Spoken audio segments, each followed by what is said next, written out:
توجہ دینا، آج میں بات بھی انہیں 2 شہروں کے تعلق سے کروں گا، ذرا توجہ دینا کہ 2 شہر جن دونوں شہروں کا کوئی جواب نہیں، شہر تو بہت ہیں مگر 2 شہر ایسے ہیں کہ اس کا کوئی جواب نہیں۔ ایک شہر کا نام شہر مکہ ہے کہ نہیں؟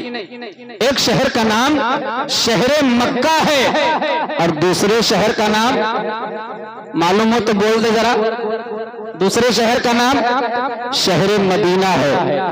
دونوں شہر بے مثال ہیں، دونوں شہر لاجواب ہیں، دونوں شہر ان سے افضل کوئی شہر نہیں، ان سے زیادہ بابرکت کوئی جگہ نہیں، مگر آؤ ذرا دیکھو بڑی تیزی کے ساتھ آج ان دونوں شہروں کی آبادی پر میں بات کرتا ہوں۔ یہ دونوں شہر آباد کیسے ہوئے؟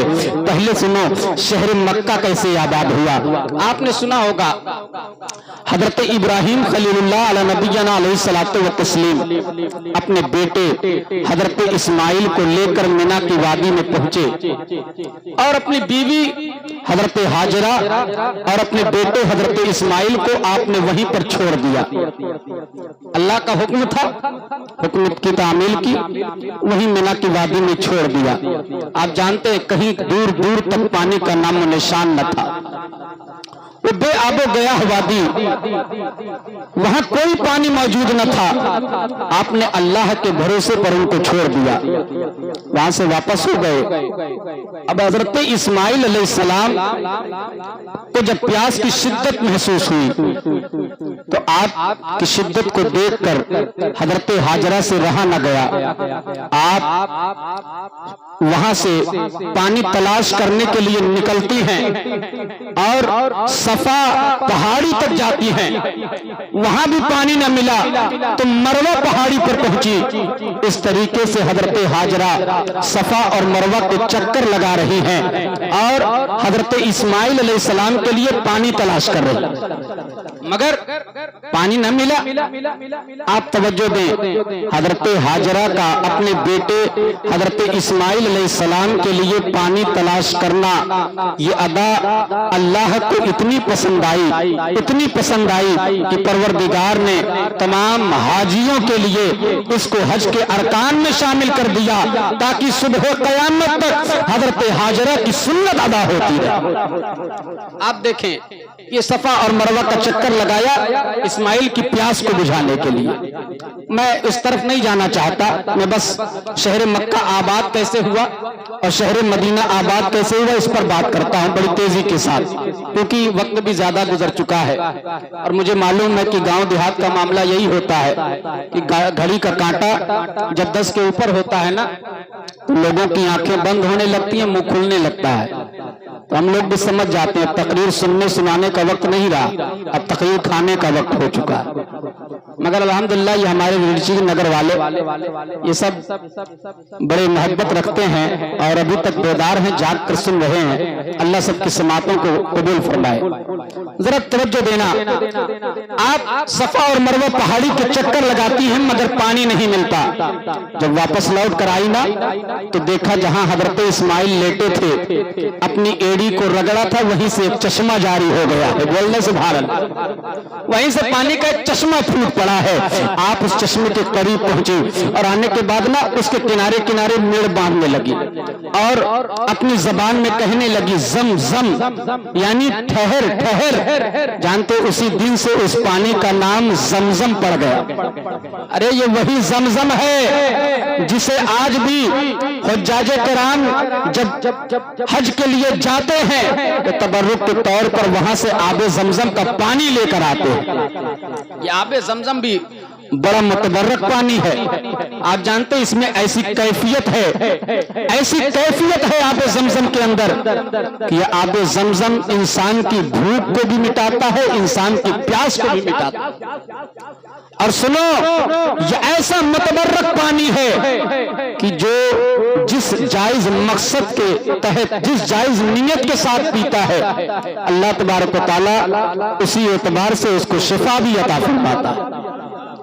یہ ایک نبی کے قدموں سے نکلے ہوئے پانی کا اعجاز ہے۔ آپ ذرا سوچو، حضرت اسماعیل علیہ السلام کی ایڑیوں کی رگڑ سے جو چشمہ جاری ہوا اسے آب زمزم کہا جاتا ہے۔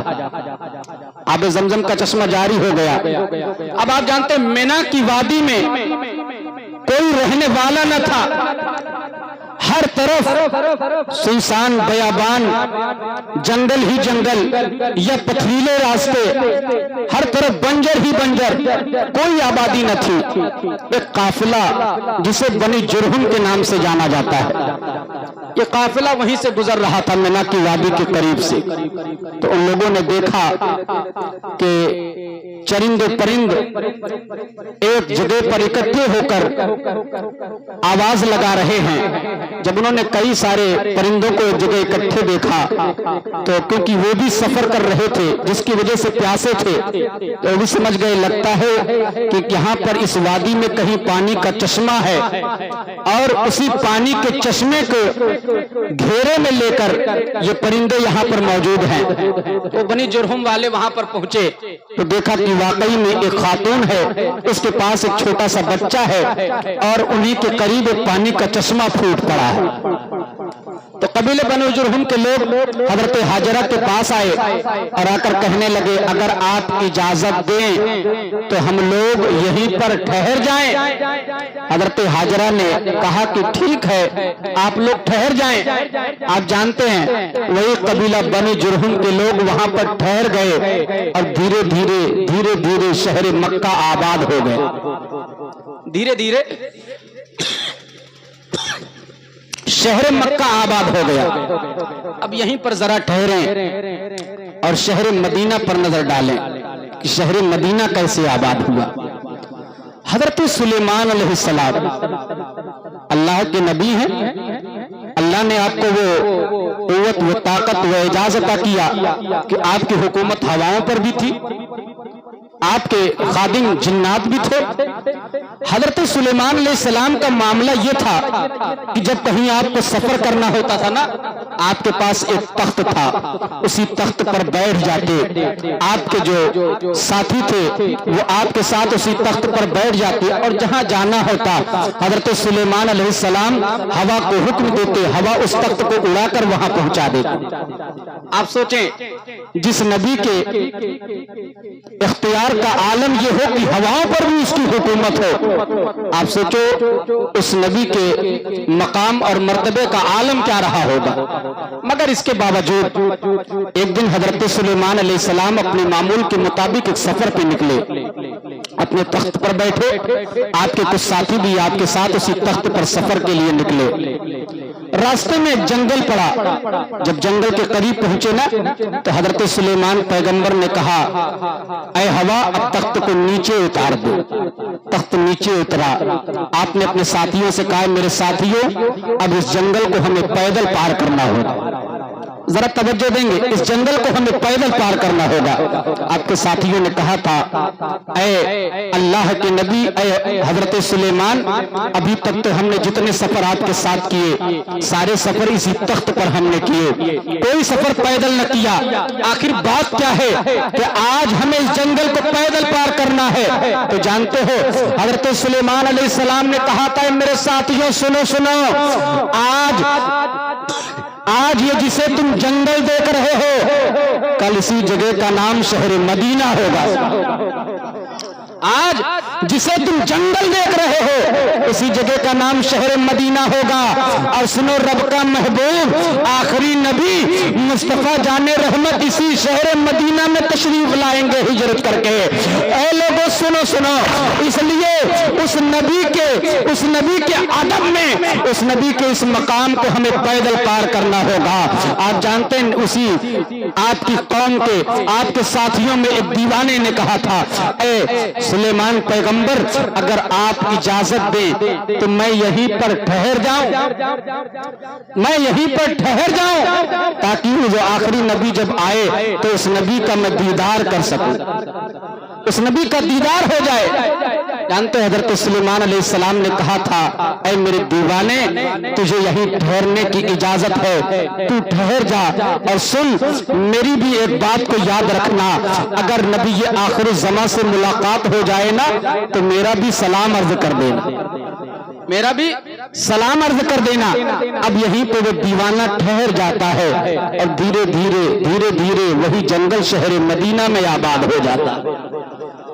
اب یہ آبادی میں نے کیوں بیان کی؟ اب یہاں سے ایک ذہن ہم کو ملتا ہے، ایک جملے میں بات کہتا ہوں، ذرا توجہ دینا۔ آباد شہر مکہ بھی ہوا ہے، آباد شہر مدینہ بھی ہوا ہے، مگر اے میرے عزیزوں ذرا توجہ دینا، دونوں شہر آباد ہوئے ہیں، مگر دونوں شہروں کے آباد ہونے میں ایک بڑا فرق ہے، اور فرق یہ ہے کہ اگر شہر مکہ آباد ہوا تو پانی کی ضرورت کی وجہ سے، شہر مکہ آباد ہوا تو پانی کی ضرورت کی وجہ سے آباد ہوا ہے، مگر شہر مدینہ آباد ہوا ہے تو نبی کی محبت میں آباد ہوا ہے، شہر مدینہ آباد ہوا ہے تو نبی کی محبت میں آباد ہے۔ رسالت، جشن عید میلاد النبی، زیارت حرمین شریفین، زندہ باد، نعرہ تکبیر، اللہ نعرہ رسالت، سبحان اللہ۔ اگر شہر مکہ آباد ہوا تو پانی کی ضرورت کی وجہ سے،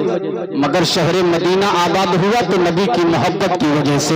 اے دیوانوں ذرا دیکھو، یہ دونوں شہر بے مثل بے مثال ہیں، اور حاجی صاحب قبلہ یہ جو عمرہ کرنے کے لیے جناب عیسیٰ محمد صاحب تشریف لے جا رہے ہیں، بڑے قابل مبارکباد ہے۔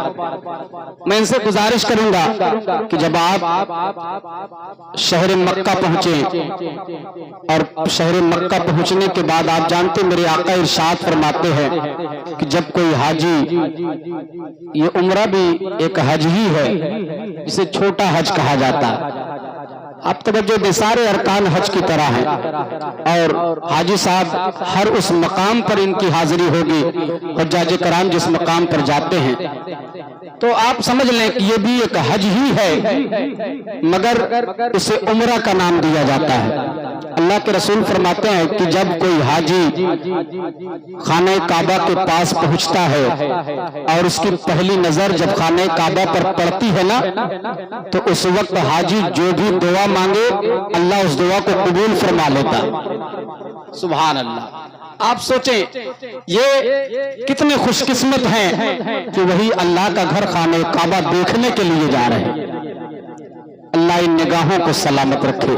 میں اتنی گزارش کروں گا، ذرا توجہ دیں، حاجی صاحب قبلہ آپ جا رہے ہیں اللہ کا گھر خانہ کعبہ دیکھنے، مگر سنو، وہاں پہنچنے کے بعد حاجی کی نظر جب خانہ کعبہ پر پڑتی ہے تو وہ جو بھی دعا مانگتا ہے وہ دعا قبول ہوتی ہے۔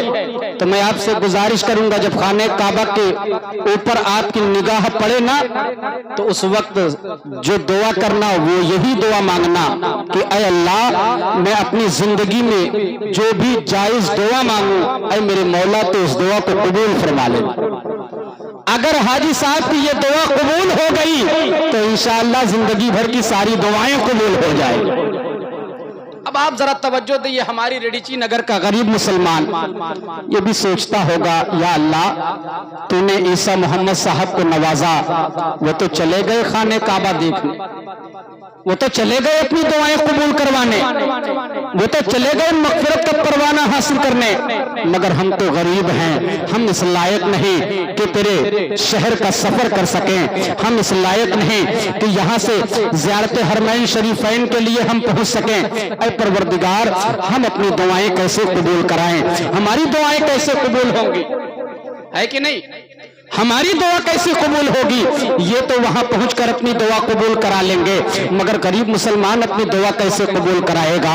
تو اے لوگوں اس میں بھی گھبرانے کی ضرورت نہیں ہے۔ میرے آقا ارشاد فرماتے ہیں اے میرے امتیوں سنو، تمہیں پریشان ہونے کی ضرورت نہیں، اگر تم نہیں جا سکتے تو سنو، جب کوئی حاجی، جب کوئی زائر اللہ کے گھر خانہ کعبہ کا دیدار کر کے جب وہاں سے واپس لوٹ کر آیا کرے تو تم پہنچ جایا کرو حاجی سے ملاقات کرنے کے لیے، پہنچ جایا کرو اس زیارت کرنے والے سے ملاقات کرنے کے لیے۔ اور سنو، جب تمہاری پہلی نظر